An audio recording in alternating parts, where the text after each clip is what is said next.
ici Marie de Marimousse. Aujourd'hui, je vais faire une vidéo un petit peu plus technique, mathématique. On va voir le savon avec des lignes droites. Des lignes droites. Donc, c'est des mathématiques, hein? C'est beaucoup de mathématiques. Puis dans cette technique-là, on n'utilise pas de pied mélangeur. On va savonner à froid. Ça prend 5 heures. Et on ne mélange pas la soude et les huiles à partir du départ. Donc, premièrement, il faut déterminer notre motif. Moi, mon motif, c'était ça. Et comme vous voyez, là, ici, j'ai numéroté de 1 à 19 parce que j'ai 19 lignes. Par contre, j'en voulais des plus épaisses. Ça fait que j'en ai regroupé 3 lignes ensemble ici pour faire le rose, 3 lignes ici pour faire le rose. Après ça, ici, j'ai 2 lignes que j'ai regroupées pour faire... on le voit ici, là. Ça ici, c'est un petit peu plus épais, ça. Puis ceux-là sont la même dimension. Donc, ce que ça veut dire, on va le voir plus tard. Il faut choisir une recette. Cependant, il faut faire attention au niveau d'acide stéarique qui est contenu dans ça. Je ne le savais pas, mais plus on va utiliser, parce qu'on est à froid, plus on va avoir des acides stéariques dans nos huiles dures ou nos beurres, surtout nos beurres. À cause qu'on savonne à froid, ça va précipiter puis ça va faire des cristaux blancs dans nos savons à la fin. Tantôt, ce que je vous disais de l'acide stéarique, là, il y a du beurre de cacao dans cette recette-là, puis il y a du beurre de karité. Donc, il y a beaucoup d'acide stéarique, puis regardez ce que ça fait des spots blancs partout. Pour l'odeur, j'ai choisi une fragrance qui, contrairement à ce que je fais d'habitude, qui accélère la trace. J'ai pesé mes huiles et mes beurres et je les ai divisés, mes huiles et mes beurres, je les ai mis ensemble, puis je les ai divisés en 19. Donc ici, j'en ai 1, 2, 3, 4, 5, 6, 7, 8. J'ai multiplié par 8. Puis je vous laisse calculer le blanc, parce qu'il faut bien que vous travailliez un petit peu là, hein? Tu sais, je ne peux pas tout vous donner, là, moi, là. Bon. Ah, puis là, j'ai coloré tout de suite ma pâte. Ah, puis à la fin complètement, j'ai mis mon savon pour 2h30 à 122 degrés Fahrenheit, c'est-à-dire 50 Celsius. Dès que le temps a été écoulé, je l'ai fait refroidir, puis dès qu'il a été assez froid pour le couper, il était même encore un petit peu chaud, j'avais tellement hâte de voir le résultat, je l'ai coupé. On passe en cuisine.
J'avais complètement oublié qu'on ne doit pas mettre les huiles essentielles ni les fragrances dans des contenants en plastique parce qu'ils les bouffent.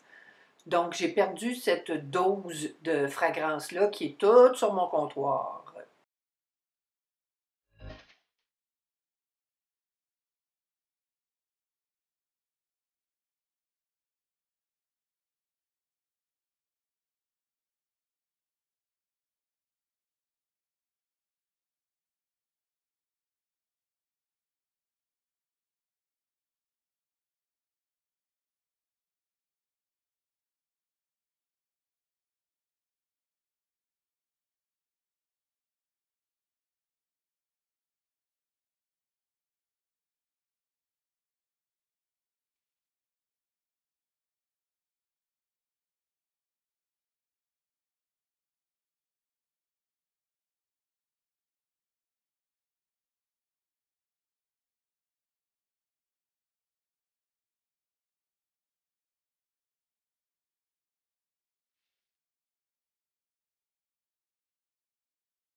Bon, ben, comme vous voyez, ça n'a pas été trop compliqué.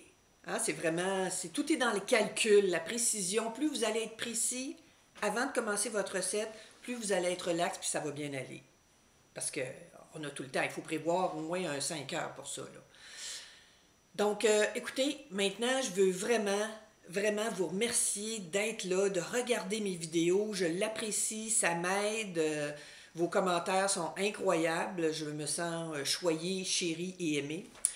Et je veux vous souhaiter à vous puis à toutes les personnes qui sont chères autour de vous un très, très, très, très joyeux Noël, puis une année 2019 là, qui va déborder naturellement de santé, de fun, d'amour, une tonne, une tonne, une tonne, une tonne, plein, plein, plein, plein, plein d'amour. Puis que tous vos rêves, là, même les plus secrets, là, ceux là, pour lesquels votre cœur là, se languit, là, ben, que ça se réalise en 2018. Fait que continuez d'avoir du fun, continuez de venir me voir sur mes vidéos. Puis je vous embrasse. Bonne année. Bye!